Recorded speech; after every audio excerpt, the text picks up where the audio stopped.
नमस्कार विद्यार्थी मित्रांनो, मी प्राध्यापक कोकाटे के.व्ही. आज आपण साहित्याची निर्मिती प्रक्रिया हे जे प्रकरण आहे त्या प्रकरणाकडे वळूयात. मित्रांनो, आपण पाहतो की निर्मिती करणे याचा साधा अर्थ काय आहे की आतापर्यंत जी वस्तूच अस्तित्वात नाही अशा प्रकारची वस्तू अस्तित्वात आणणं. आणि ही वस्तू मग कशा प्रकारची असली पाहिजे? मूर्त, अमूर्त. मूर्त म्हणजे आपली जी इंद्रिय असतात ते इंद्रियांना कळेल अशी आकळणारी अशा पद्धतीची. तर अमूर्त म्हणजे आपली जी कल्पनाशक्ती असते त्या कल्पनाशक्तीला जाणवेल अशा स्वरूपाची देशाने. आणि मग या दृष्टीने जेव्हा आपण विचार करू लागतो तेव्हा आपल्याला दिसतं की चित्र, नृत्य, नाट्य, कोणती कविता, कादंबरी, कथा ह्या गोष्टी आपण जशा निर्माण केलेल्या असतात त्याचप्रमाणे विज्ञानाकडे आपण गेलो तर न्यूटन यांचा सिद्धांत गुरुत्वाकर्षणाचा, आईन्स्टाईन यांचा आहे सापेक्षतावादाचा, त्यानंतर शंकराचार्य आहेत यांचा अद्वैतवाद किंवा ज्ञानेश्वर यांचा चिदविलासवाद, ह्या गोष्टी आपल्याला निर्मितीमध्ये ग्राह्य धरावं लागतात किंवा निर्मितीमध्ये त्या निर्मिती नावाला त्या पात्र ठरत असतात. आणि आपण पाहतो माणसाला आपलं मनुष्यत्व जर सिद्ध करायचं असेल तर काय करावं लागेल त्याला? तर निर्मिती करण्यामध्ये त्याला गुंतवावं लागेल. आणि आपण पाहतो की केवळ आपण मनुष्य योनीमध्ये जन्माला आलो म्हणजेच आपण माणूस म्हणून सार्थ ठरत नाही, तर निर्मिती करण्याच्या प्रक्रियेमध्ये आपल्याला आपलं मनुष्यत्व हे सिद्ध करावं लागत असतं. आणि आपण पाहतो की काही असामान्य प्रवृत्तीचे लोक असतात. ते लोक काय करत असतात की तर ते निरनिराळ्या प्रकारचे कलाकृती निर्माण करतात, शोध लावतात, तंत्रज्ञानाची उभारणी करतात, नवविचार मांडतात. सामान्य माणसाला अशी निर्मिती करता येत नसली तरी त्याच्या ठिकाणी शक्ती नसते निर्मितीची असं नाही. आपण पाहतो एकेकाळी माणसानं काय केलेलं आहे, माती, दगड, गोटे असे सुटे सुटे विखुरलेले जे पदार्थ होते ते पदार्थ एकत्र केले आणि ते एकत्र करून स्वतःचं घर मग त्याच्या कल्पनेप्रमाणे त्यानं बांधलेलं होतं. जमिनीची मशागत केली आणि मग त्या काळात त्याला लागणारं जे धान्य होतं धान्य त्यानं ते पिकवायला लागला. मग वेगवेगळे अवजारे तो आणायला लागला. आणि आजही आपण पाहतो थोड्याफार प्रमाणामध्ये खेड्यामध्ये हे सगळं काही सुरूच असतं. मग अशा प्रकारची कृती जेव्हा तो करत असतो त्या वेळेस माणूस त्याच्या बाह्य जगामध्ये जशी एक वस्तू रचतो, अस्तित्वात आणतो, त्याच वेळी त्याच्या मनामधल्या असणाऱ्या ज्या काही भावभावना असतात, इच्छा असतात, किंबहुना त्याच्या मनाची त्या वस्तूला अनुरूप अशा पद्धतीची एक रचना तो करीत असतो. माणसाच्या मनाची रचना आणि बाहेरील सुटे सुटे पदार्थ एकत्र करून तयार केलेली नवी वस्तू, या दोन्ही गोष्टी आपण पाहतो की त्या एकाच वेळी आपल्याला घडताना दिसत असतात. प्रत्येक नवी वस्तू तयार करण्याच्या माणसाच्या मनाची, तो जो नवी वस्तू तयार करतो त्यावेळेस त्याच्या मनाची सुद्धा रचना आकाराला येत असते. आणि यालाच आपण म्हणतो मनुष्यत्वाचा विकास. आपण आधी पाहिलं होतं नुसता मनुष्य योनीमध्ये आला म्हणून माणूस ठरत नाही, तर त्याला निर्मिती करावी लागते.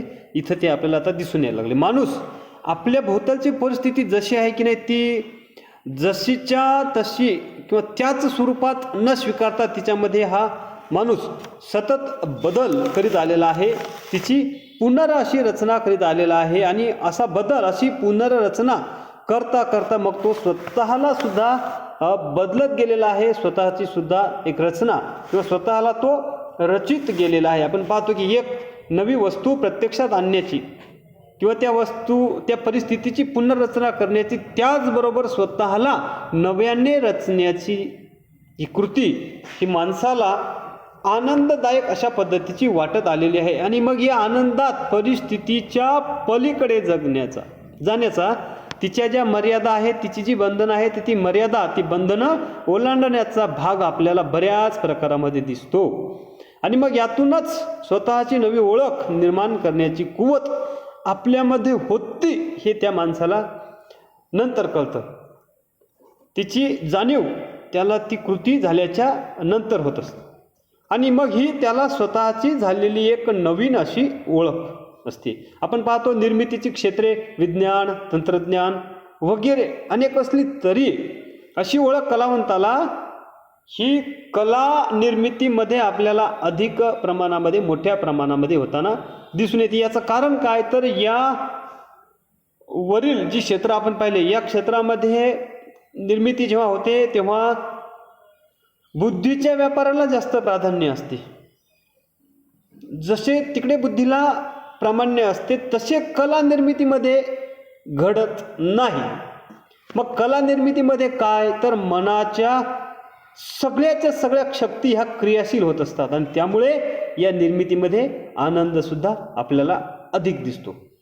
आपण निर्मिती प्रक्रिया संदर्भामध्ये पाहत गेलो. आता आपण अनेक कला आहेत आपल्याकडे, चित्र आहे, शिल्प आहे, संगीत आहे, साहित्य आहे. इथं आपण आता साहित्याची कला आहे त्या कलेच्या संदर्भातला विचार आपण इथे करणार आहोत. आपलं नावच आहे साहित्याची, प्रकरणाचं नाव निर्मिती प्रक्रिया. आता आपण साहित्याच्या संदर्भामध्ये विचार करणार आहोत. आज आपण पाहतो की माणूस हा निर्मितीच्या आनंदाला थोडासा आपल्याला पारखा असा होत चाललेला दिसतो आहे. आणि आजचं युग कोणतं आहे, तर आजचं जे युग आहे तर हे आजचं असणारं युग आपण पाहतो की निर्मितीपेक्षा उत्पादनाला भर देणार आहे. आता इथे आपल्याला निर्मिती आणि उत्पादन यामधला फरक थोडासा लक्षात घ्यावा लागेल. निर्मिती, आपलं नाव आहे निर्मिती प्रक्रिया, आणि उत्पादन इथे आपल्याला त्यामध्ये मोडताना वाटतंय, परंतु यांच्यामधला भेद, सूक्ष्म भेद आपण अभ्यासावं लागतो आपल्याला. आपण तो आता इथे या ओघामध्ये पाहणारच आहोत. आपण पाहतो की सध्याचं युग निर्मितीपेक्षा कशाचं आहे, उत्पादनाचं आहे. नवनवीन एक शोध आपल्याला लागताना दिसतात, नवीन तंत्रज्ञान आपल्याला आता येताना दिसतं. आणि हे शोध आणि हे तंत्रज्ञान हे कुठून आहे, तर हे सुद्धा मानवाचीच एक निर्मिती आहे. पण ह्याचा उपयोग करून मग औद्योगिकरण आलं आणि या औद्योगिकरणाच्यामुळं मोठे मोठे कारखाने अस्तित्वात आले, त्यात यंत्रे बसवली गेली आणि माणूस त्या यंत्राचाच मग एक भाग बनून गेला. आपण साधं उदाहरण आहे का कापडाचं घ्या. आपण कापडाचं बारकाईने जर पाहायचं झालं तर काय आहे की कोणतरी शेतकरी तो कापूस पिकवतो, दुसऱ्या ठिकाणी तो पिंजला जातो, तिसऱ्या ठिकाणी त्याचं सूत काढलं जातं, चौथ्या ठिकाणी त्याला एक आकार दिला जातो ताण्याचा, पाचव्या ठिकाणी त्याला खळ अशी दिली जाते, सहाव्या ठिकाणी कापड विणले गेलेले दिसते. पण यामध्ये आपल्याला मानवाची जी कृती आहे ती कृती आपल्याला फार कमी अशी दिसायला लागते आहे. माणूस काय करू शकतो, धागा जर तुटला तर धाग्याला फक्त तो शिवू शकतो किंवा सांधू शकतो, या पलीकडे तो काही करू शकत नाही. आणि आपण पाहतो की हे जसं, आणि आपण हे कापड मी निर्माण केलं आहे असं त्या निर्माण करणाऱ्या यंत्रावर काम करणाऱ्या माणसाला सुद्धा ते वाटत नाही. या उलट आपण पाहिलं एखादं पुस्तक असेल, त्या पुस्तकाचं पहिलं पान, मुखपृष्ठ जरी आपण पाहिलं तरी हे कोणत्या चित्रकारानं काढलं आपण ताबडतोब ओळखतो. किंवा एखादी कविता असेल तर अमुक ही कविता कोणाची आहे, कोणत्या कवितेची आहे, कवीची आहे, ते आपण रसिक असल्याने अचूक ओळखतो. तसं हे कापड अमुक एका विणकाराचं आहे, अमुक एका दुकानदाराचं विणकाराचं यंत्राचं आहे असं आपण म्हणू शकत नाही किंवा आपल्याला ते जाणवत नाही. याचं कारण काय, तर ही निर्मिती जी आहे ही एका व्यक्तीच्या मनानं केलेली आहे आणि त्या व्यक्तीच्या मनाचा जो ठसा आहे तो ठसा त्या निर्मितीवर उमटलेला असतो. म्हणून आपण म्हणतो की ज्ञानेश्वरी लिहिणारे ज्ञानदेव आणि अभंग लिहिणारे ज्ञानदेव या दोन व्यक्ती भिन्न आहेत, वेगळे आहेत. निष्कर्ष आपण असा काढू शकतो. उत्पादनावर आपण असा शिक्का मारू शकतो का, नाही. तर अनेकांनी पुरवलेलं तंत्रज्ञान असतं आणि त्याच्या आधारे त्याचं उत्पादन हे होत असतं. आणि उत्पादनामध्ये संपूर्ण वस्तू आपण बनवली याचं समाधान कोणालाच नाही मिळत. ती वस्तू बनवण्यासाठी बनवणाऱ्याला निसर्गाच्या मर्यादा ओलांडण्याला किंवा स्वतःच्या रचना करण्याला काही असं संधी अवसर मिळतच नाही. त्यामुळे या कृतीत त्याला आनंद नसतो. हे झालं उत्पादनाचं. तर थोडं निर्मितीचं भाऊ. आपण निर्मिती किंवा निर्मित वस्तू ही नवीन असते, ती तयार करताना मग निश्चित स्वरूपाची एक पूर्व अशी कल्पना किंवा मग अधिक बोलायचं झालं तर निश्चित स्वरूपाची एक संकल्पना त्या निर्मात्याच्या मनामध्ये आपल्याला दिसत नसते. तर वेगळ्या स्थळी वेगळ्या काळी त्याला जे काही अनुभव आलेले असतात त्या मनात ते साठवलेले असतात. मग अशाच अनुभवाला कधीतरी जाग यायला लागते, ते त्याला काही संबंधाने जाणवायला लागतात. ते असतं धुसर, पण मग रंग घेतो, स्वर घेतो, शब्द घेतो. ही जी माध्यमं आहेत ना निर्मिती, आपण निर्मिती विचार करतोय, मग हे साठवलेले अनुभव असतील, हे सगळे रंग, स्वर, शब्द याच्या माध्यमातून मग तो एका वस्तूच्या आकाराला आणत असतो. त्यामुळे एकाच वस्तूची 40 किंवा 50 चित्रकारसुद्धा चित्र काढतात. किंवा आई नावाची एक कविता आहे, या आई नावाच्या एका कवितेवरती अनेक कवी वेगवेगळ्या प्रकारच्या कविता लिहित असतात.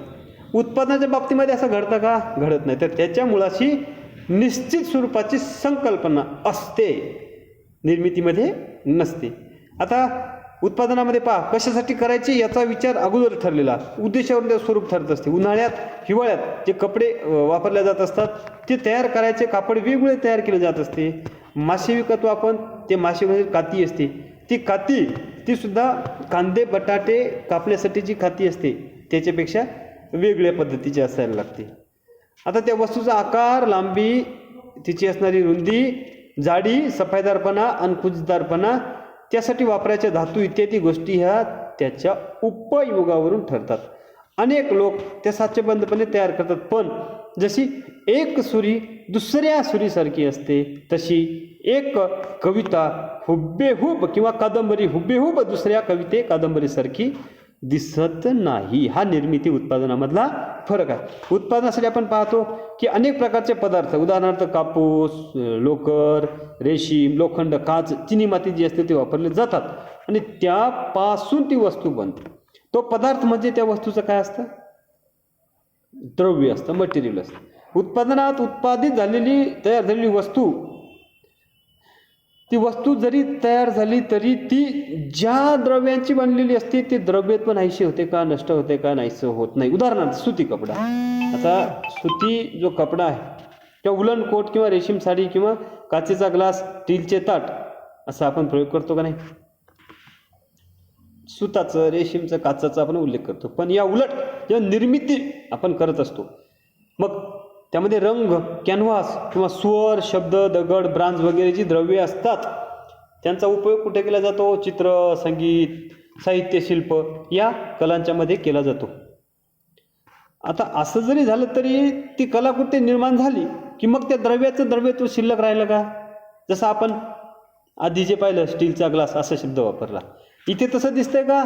तर या ठिकाणी त्या द्रव्याचं रूपांतर पूर्णतः होऊन जातं आणि मग एखादं निसर्ग चित्र असेल त्या निसर्ग चित्रात ही टेकडी, नदी, झाडे, पक्षी, जमीन, आकाश यांची रूप धारण करतात. रंग एकच रंग असेल तो रंग बघा अनेक अनेक प्रकारची रूपं धारण करतात ते दिसतोय. म्हणजे ते चित्राचे घटक.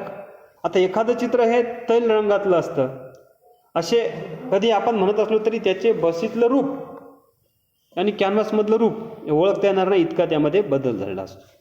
कवितेतले शब्द आपण जेव्हा पाहतो तेव्हा आपल्याला दिसतं की हे तर आपल्या नेहमीच्या वापरातले आहेत, असे वरवर फक्त वाटतं आपल्याला, परंतु प्रत्यक्षाच्या मध्ये हे द्रव्यासारखे नसतात. उदाहरणार्थ कविता पाहू आपण. असा कोणी एकाएकी खडा फेकला तळ्यात, उमटल्या वलयानी वेडा केला उभा काठ. आता इंदिरा संत यांची कविता आहे. या कवितेतले ओळीतले शब्द आपल्याला माहीत नाही असं आपण म्हणू शकत नाही, माहिती आहेत, पण ही जी त्याची संघटना केलेली आहे ती संघटना मात्र आपल्यासाठी अपरिचित. तळ कोणतरी त्यात दगड असा फेकणं, नंतर वलय जे उमटणं गोल गोल, आणि मग शेवटी काठ, तो वेडा काठ उभा करणं. आता यातल्या पहिल्या दोन घटना आपल्याला अपरिचित आहेत, परंतु अखेरच्या घटनेकडे जेव्हा आपण येतो तेव्हा आपण अडखळतो आणि मग आपल्याला वाटतं पुन्हा पुन्हा त्या कविता वाचावी. ते वाचायला लागतो. आपल्याला कळतं की बाबा रे, ही जी कविता आहे, हे जे शब्द आहेत ते सांगतात त्यापेक्षा ते वेगळंच काहीतरी सुचवत आहेत, याचं भान आपल्याला इथं आता होतं. मग हे तळं काय करतं? तळं म्हणजे तळं नाही, तर ते तळं म्हणजे एखाद्या व्यक्तीचं मन आहे. खडा टाकणारा कोणीतरी, एखादी स्त्री, प्रियकर प्रियशी जे असतील ती आठवण काढीत बोलत आहे असं आपल्याला आता इथं कळतंय. प्रियकर आहे, त्याचं मन आहे आणि तो आठवण काढीत बसलेला असं आपल्याला दिसतं. म्हणजे या तळ्यात फेकलेला जो दगड तो कशाचा आहे? तो दगड त्या आठवणीचा आहे. आठवण आठवण आणि त्या एका आठवणीच्या सरशी त्या व्यक्तीच्या मनामध्ये असंख्य लाटा. एक आठवण त्याला हजारो आठवणी आणून द्यायला लागते. म्हणजे वलय, जे म्हटलं आपण दगड फेकल्यानंतर येतं का नाही, असे फिरतात वेगवेगळे वलय, तशा अनेक आठवणी यायला लागतात. आणि मग त्या स्मृती नकोशा आहेत असं नाही, किंवा त्या आठवणी नकोशा आहेत असं नाही, पण त्या आठवणींचा विषय असलेली व्यक्ती जवळ नसते. मागं फक्त काय आहेत? त्या व्यक्तीचे तेवढ्या आठवणी असतात. आणि मग त्यांना थोडासा जरी धक्का लागला तरी त्या झुंडीसारख्या जागा व्हायला लागतात एकामागे अनेक अशा. आणि सारं मन मग कसं होतं, सैरभैर होतं, त्याला काबूत ठेवता येत नाही. आता हा आशय व्यक्त करणारे हे शब्द प्रत्येक अक्षराचा उच्चार दीर्घ आपल्याला करावा लागेल अशा छंदाच्या लयीमध्ये येतात. क त ल य व ड यासारखे व्यंजन आणि आ ए ई या स्वरांच्या आवृत्तीने या आकाराला एक नादबंध येतो आणि तो नादबंध जो आहे तो आपले लक्ष हे वेधून घेतो आहे. त्यामुळं शब्दातून जे सांगायचं आहे ते कळल्यावर नेहमीचे वापराचे शब्द आपण लक्षात ठेवत नाही आणि तसं इथं करून चालत नाही. हे शब्द इथले आपलं लक्ष खेळून ठेवतात. तळे, फेकलेला खडा, वलय, उभा झालेला वेडाकाठ अशा प्रतिमा आपल्याच्या समोर निर्माण होतात. अशा घट्ट प्रतिमांनीच ही कविता बनलेली असते. तर थोडक्यात सांगायचं हे की या शब्दांना प्रतिमेचं रूप प्राप्त होते आणि साहित्याच्या संदर्भामध्ये हेच द्रव्याच कलाकृतीच्या घटकाचे झालेलं रूपांतर.